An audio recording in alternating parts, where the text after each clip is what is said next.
Okay, before we start this evening, I'll remind you, Tommy Tiernan does a show on television where he gets introduced to somebody he knows nothing about, and he has to perform an interview on that person for a spell of time in RT. I feel a bit like that this evening because I'm going to introduce you to a gentleman here, Rory O'Brien. And of all the interviews I've done, I've known the background and the makeup of the business or organisation involved. And I have to admit I know very little about Rory. I've met him a few times recently. So maybe Rory will start, maybe you might tell us just where you came from or how you ended up in Ballyhaunis, just to start the thing off. The only subject I did particularly well in school was geography, and I made a mess of that when I came here. I was on the way to Cavan, and I must have missed a turn, but I ended up in Ballyhaunis, and a very good friend of mine, JT Smith, said, come down and we'll have a look at some houses here. And I don't know whether it's a good thing or a bad thing, but I haven't gone back. Okay. So I'm in Ballyhaunis ever since. We saw a house on the first day, we took a fancy to it, bit of negotiation, and we moved up straight away, and we've been here ever since. And my background before I came up here, I sort of came up here to be vaguely retired and just to do little things that I was interested in. But I had been involved, along with my partner, with Cultus Cultori for years, both in Dublin on the County Board and the Provincial Council. So we've been running major events, both as fundraisers and attending Céileatha, things like that, at different shows. And it was a particularly good competition. It's still going on, the Cleric and Scurriup, where they did dramas and things like that. I would have been involved in either organising them or adjudicating them. So I had a good handle on that sort of getting involved in community things and sort of finding people with the talents and sometimes having to root them out and finding them. So when I came here, being nosy as well as everything else and pushy, I started pushing myself into committees that were hopefully going to organise it. And the first thing was the Culture Night a few years ago. And we managed to put on a couple of concerts and some big exhibitions and galvanise a few people into doing some. I got hoodwinked myself one of them nights. You did, you got roped in as well, but that was the nature of the thing, that I sort of think that these things have to be organic to a huge degree. And if somebody said, you weren't the only one, that there was 2-3 groups that I hadn't been told about on the night that suddenly appeared. And if the instruments were there, it seemed rude not to invite people. And it is one of those things that people now know each other more than they would have done in the past, particularly from the disparate communities. I mean, we're talking about the most multicultural town in Ireland. And it was a great way of getting together, you know, and sharing in each other's cultures. There was food from the different cultures, there was a whole lot. Now, I have to say, I was by no means the only person involved here. There was huge involvement from the Community Council and from the Family Resource Centre and from the Friary. And we took it the following year to a completely different level. And, you know, basing ourselves on the success, we ended up having several concerts in the town. And a poetry, we were told that there were 2 poets in the town. There's 13 at the last count, and I think that that's gone up. And I mean, it's such a thrill when you do it. It's no good if you've actually been told that you're going to introduce 2 or 3 poets and suddenly you've got 13. That sort of puts you a bit on edge. But the fact of the matter is that they came out of the woodwork. They were absolutely brilliant. And there's a huge and vibrant arty community in the town now that were probably all plowing very lonely for us. But now that they have, I hope, the confidence to get up and say, here, do you want to see my work? Or here, do you want to hear my work? You know, so that's... So is there a group of poets in town now? There isn't a group of poets. There isn't a group... We were, Adam, the man behind the camera there, and I and quite a few other people did set up, just in time to be hammered by Mr. COVID, we did set up a Ballyhaunis Arts and Crafts Cooperative with the intention of, you know, furthering the interests of the people involved and also pursuing this thing of finding more people and getting more and more people involved. Unfortunately, Mr. C came on the scene pretty much straight away, and until, I think it's in the very near future, we will be able to sort of drop our guards again, sensibly drop our guards again, and actually push this thing forward. But even as recently as Culture Night this year, the theme was diversity, inclusion, and human rights. Now, the human rights thing is probably a bit of an iffy. It's a nettle that nobody particularly wanted to grasp here. It serves no useful purpose to do it. But what we did was we found a load of doors, ordinary internal flat doors, and we got people from the different communities to come in and paint the basic greetings of hello, goodbye, happy birthday, happy Christmas, etc., etc., and put them up and decorate them in whatever way they chose fit. And again, you'd have to thank the Community Council for allowing me to do it, the Friary for doing it, and the encouragement from the Chamber. It nearly always happens that Blessed Trinity have to be completely on board, and then I bully sometimes. I know. But that's it. But I mean, that was a spectacular thing. To put it into perspective, the first time that we did one of these things, I was on the way down, and a notable man from the town who has eaten a humble pie afterwards, he said, you'll get 15 to 20 people. We got hundreds. Yeah. And we've been getting hundreds ever since. Even the little thing that we did on the day, and it was tiny. It was absolutely tiny. It was about half of the Mugger was involved in it, and we'd 14 boards up. But we had every community, from the LGBT, from the neurodivergent, to all the different nationalities, and they all got on like a house on fire, and it was like a big party. And the great thing about it is, in my estimation, and we mentioned this before, Adam, as well, that we turned communities into a community for the 4 hours that involved. But since then, it's a completely different thing when you're meeting people from the disparate groups. There is that sort of fellowship that we have developed. And this wasn't arts or crafts or anything. This was just learning how to say hello, goodbye, etc., in other people's languages. And it worked hugely. Before we get on to the arts and crafts now, I want to take you back a few weeks before that. You were involved in organising a gig over at the Friary as well, a musical gig. I have to put my hand on my heart and say I was the chucker-outer, and it was Mark Godfrey, on behalf of both the Friary and his chair of the Community Council, was the man that did that. Yes, I knew musicians and I knew a few of the people, but genuinely, that was one of the few times in town recently that I haven't stuck my oar in, and I can't claim any credit whatsoever. Okay. But except for I did meet you. Okay. And now that I have a proper contract for you, you'll never hear the end of me. Okay. So, what we're here to talk about really is the present situation with arts and crafts in town. Do we have an organisation of arts and crafts in town? And maybe talk a bit about what they're doing and where it's all going. The answer is, at the moment, courtesy of Mr. C, no, we don't, but we did. It will get up and running again. Okay. It has to get up and running again. The nature of our endeavours inevitably mean that we have to have some way of being in very, very close contact. The idea that you can actually start to produce art, or certainly produce craft, and not be hands-on, would dictate that we couldn't have done anything for the entire duration of the lockdown and the different measures that were taken with regard to COVID. From October 22nd, all bets are off, apparently, unless something goes radically wrong. And I would envisage that we would get back together again and start working to promote the artists and crafters' work within the area. And it's not just in the town, it's outside the town as well. But it's a suggestion was made to me the other day, I don't know, it certainly bears an awful lot of thinking about, and in fact it'll have to be done, is that you're not just talking about the person that turns a bit of timber at the weekend or paints a picture, and moving right up to the professional people. But somebody turned around and said, what about the people that do nails? Or the people that do hair? Or something like that is yourself. But these are hugely creative people as well. And very, very often, the benefits from one trade or craft can transfer very, very easily into another one.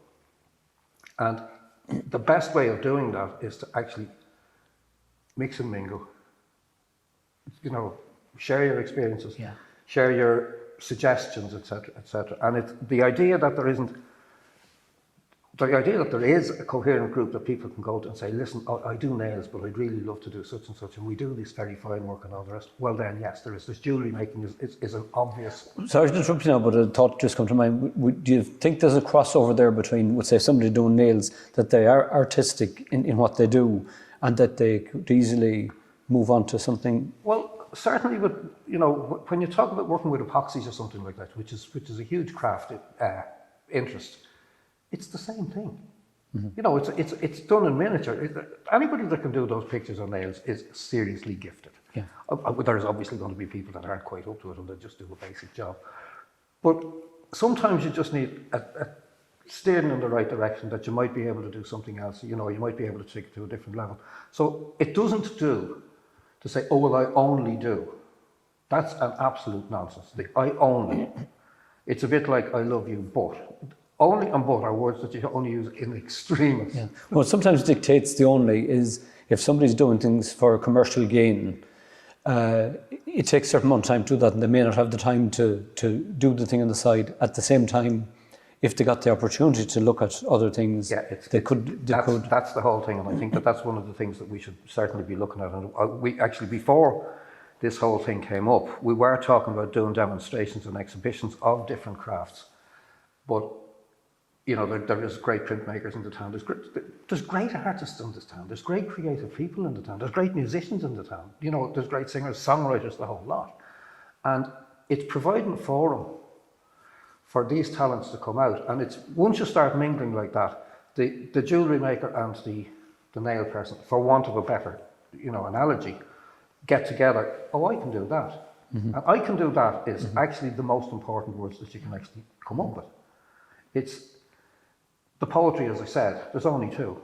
Last count 13. I've since found out, by the way, there's about another 5. So it's it is an interesting thing that if you shake the tree, an awful lot comes out of it, and you have to shake it gently.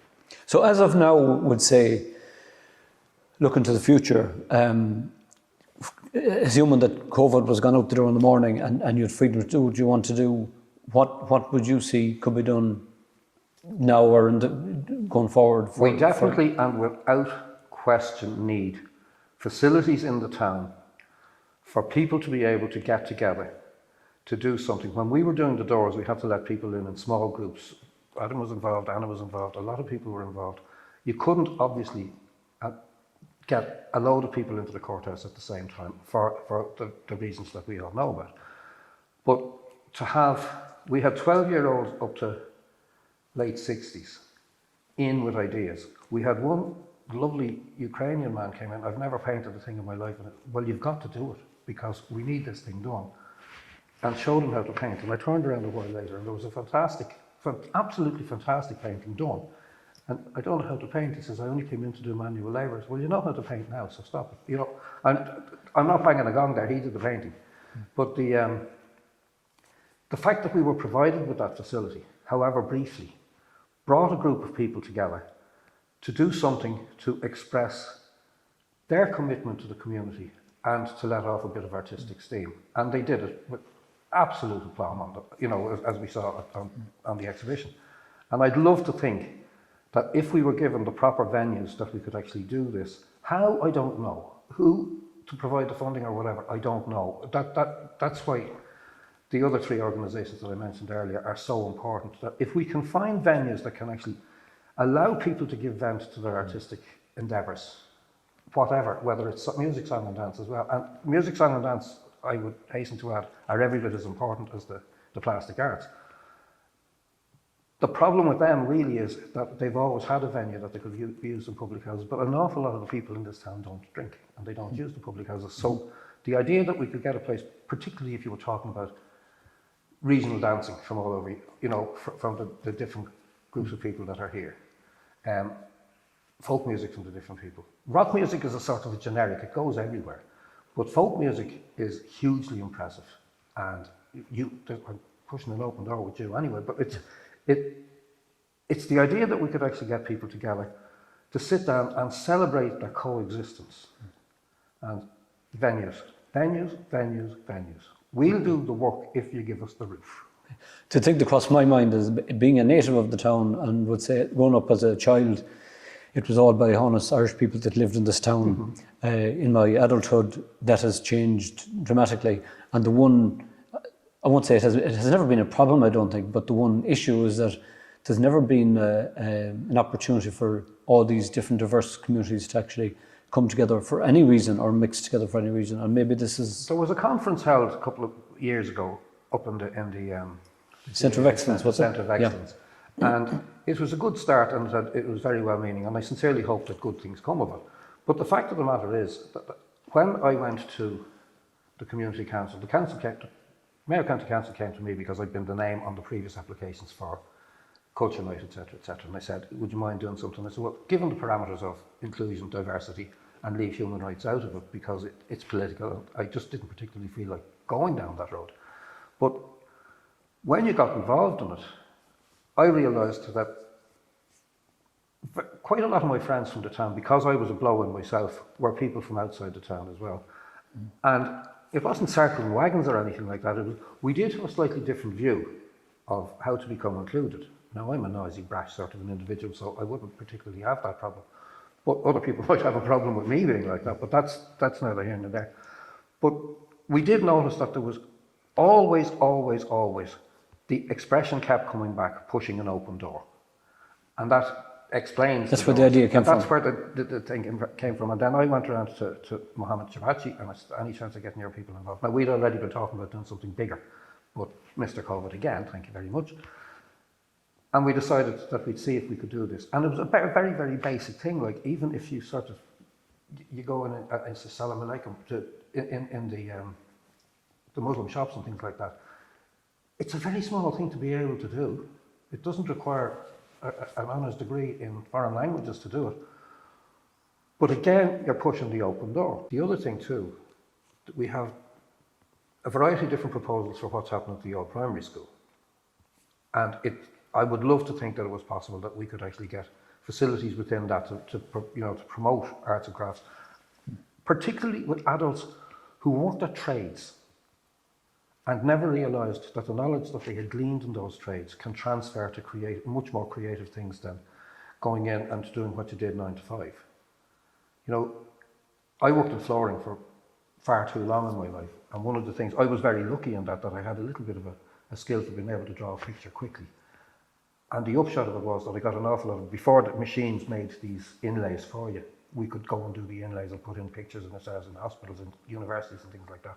And I got away with murder, getting well paid, really well paid, for AOL and all the big computer companies putting these patterns into the floor. It basically meant doing the same job 3 and 4 times and getting 3 and 4 times the money. So I thoroughly enjoyed it, but it was the transfer of that at a later stage to taking the scraps home and then making stuff out of it and being able to flog them. And it's not even to being able to flog, it's the satisfaction of going back, reusing, recycling, I suppose, is the upcycling, whatever you want to call it, that you were able to take it, that there's people that are using their bits and pieces in work that they could probably say, and you know this happens all the time, that they're looking at something work and say, oh, that'd make a great vase, or that'd make a great thing, or that'd the great back of a chair and all that. But it's the facilities to be able to do that you may not have at home. So it's being able to find a place where you can go in and do that. And among people who are supportive of what you're doing and probably have the expertise to show you exactly how to do it. That's my vision. And again, you seem to think venue is an issue really, and it's down to, it's not even venue, Martin. It's much more important than that. It's venues. Okay. The venue we're in now is absolutely lovely, and for that reason, it's almost unobtainable because a venue has been provided to allow people. And where are you now? No, this venue here for doing what we're doing now. Okay. Court. But it's a load of other venues. Okay. It's been able to get our hands on properties. The community, or the Chamber of Commerce and the Community Council have made places available to me, and indeed the Friary many, many times. They're fantastic, but they're limited in the scope of what they can and can't do. They're too big, they require heating, they require insurance, there's ramifications all the way along. So you're basically working on a shoestring and you're working from, piecemeal. Places that can actually facilitate gathering to do specific tasks. Remember, an awful lot of these tasks are far from tidy and far from clean. Okay. So paint by its very nature has a habit of flowing, and charcoal and things like that. They do all this. Now, I'm not suggesting blacksmithery or putting in a forge or something like that. And even to my particular area of expertise would be ceramics. It's very, very difficult to find a place that is going to be clean and tidy. You can't share a space if you're doing a thing like that. I understand, yeah. But that being the case, there should be no impediment to people being allowed to do that if there are sufficient numbers and the demand is there to do it. Mm-hmm. It tends to be self-financing after a while, because teachers can move in, they can move in on the space, they can actually use that space because it's allocated to be for a specific purpose. Now, the mystery is where. Not how, not who even, it's where. Because after that, the will actually push the whole thing forward. Well, there is kind of a number of options coming, not immediately there now, but I mean, the Procol Hall is being done up at the minute, and you have the issue at the primary school as well being done up. So they're not today, but I suppose technically today with COVID, you kind of limited what you can do anyway. But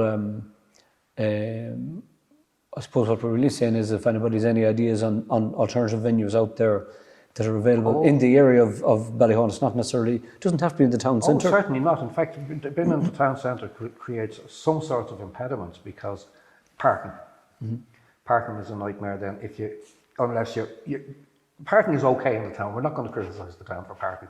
But you can criticise yourself if you're going to actually want to take something from the car park down to the lock-on, and because it's the nearest place to you, and you have to carry canvases and you have to carry paints and your tinners and your brushes and your big bag all the way, and then, why did I take this thing up in the first place?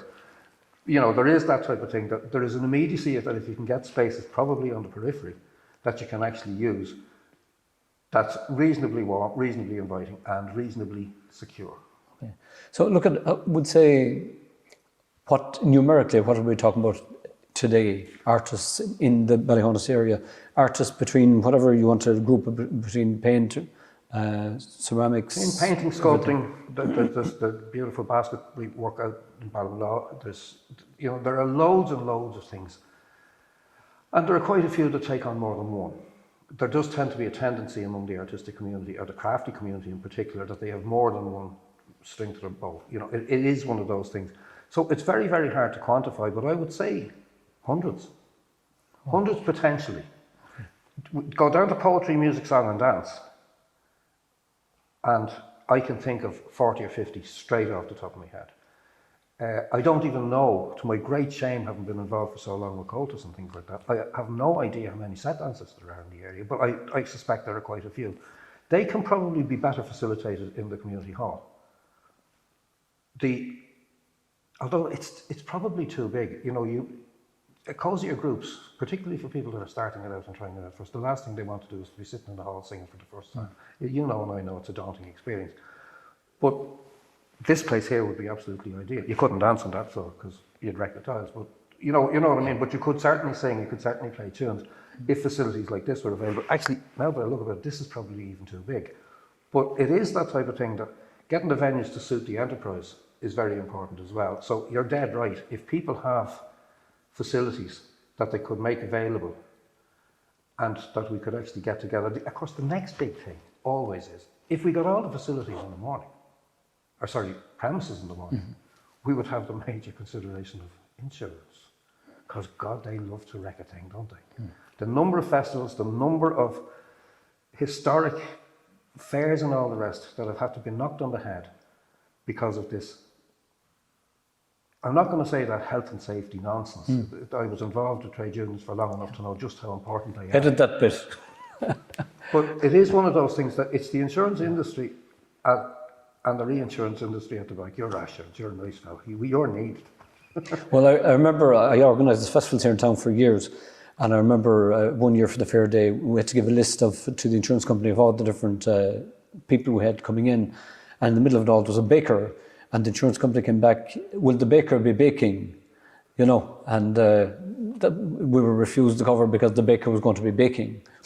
So I remember working on a thing in Dunleary many, many years ago, and I was working in the college there, and somebody came in. There was a gymkhana as part of the festival, and I ended up getting the insurance for a fair weather insurance from an English insurance company back in the day when you could just ring a broker in London and get a Lloyd's of London cover for the thing on some sort of a binder that he had, that you could get fair weather insurance if the thing was rained off and the prize money had been put up didn't match the gate.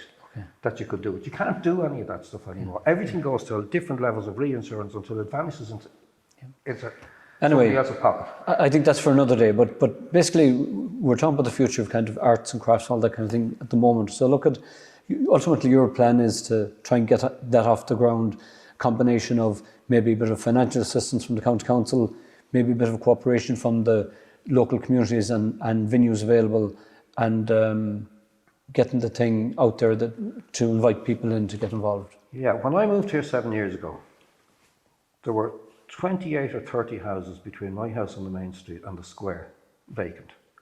This town is filling up. This town is filling up with ordinary Joe citizens and Joanne's citizens that are coming in, and they all have a variety of interests, from flower arranging, it doesn't matter. They're all the same, they're all creative. Finding a place that they can sit down where they're comfortable among people that can encourage them, and they can learn and teach at the same time. And every day is a school day when you're in crafts anyway. If we can get the venues and we have the will to do it, I'm sure the financial aspects of it can be dealt with, particularly if that school thing is coming up and it facilitates it. I think it has to be it's very important that I say this. I'm one of a gang. I'm just a gobby one at the front, by the way.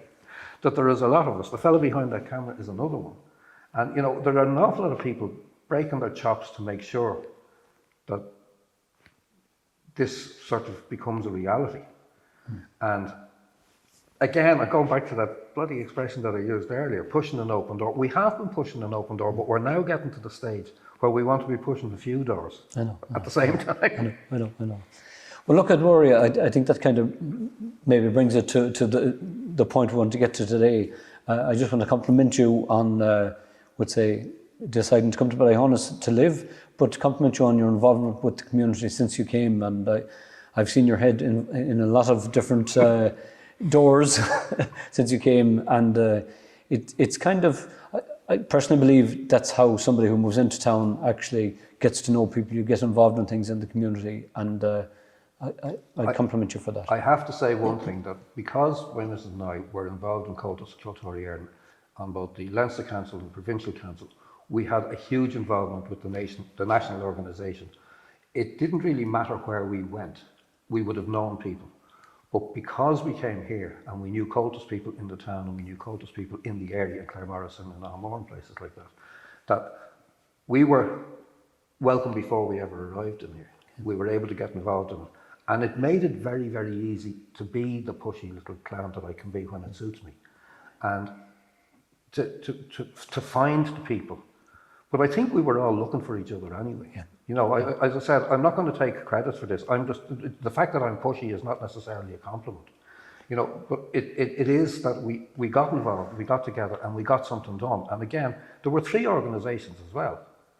And it's the fact that they can work together for the betterment of the community. It's absolutely fantastic. And it's the Community Council, the Chamber of Commerce, the FRC. And hopefully within the next couple of weeks again, the Arts and Crafts Cooperative, as soon as we sort out Mr. C. Okay, well, look at Rory. It's a pleasure having you. Thanks for taking the time out to be with us today. And again, I compliment you on your involvement in the community. And I hope it's been beneficial to you as much as to the community. So well, thanks I'm going again. to pass back the compliments as well, because what you're doing by doing this particular project is, to my mind, every bit as valid as art as anything else.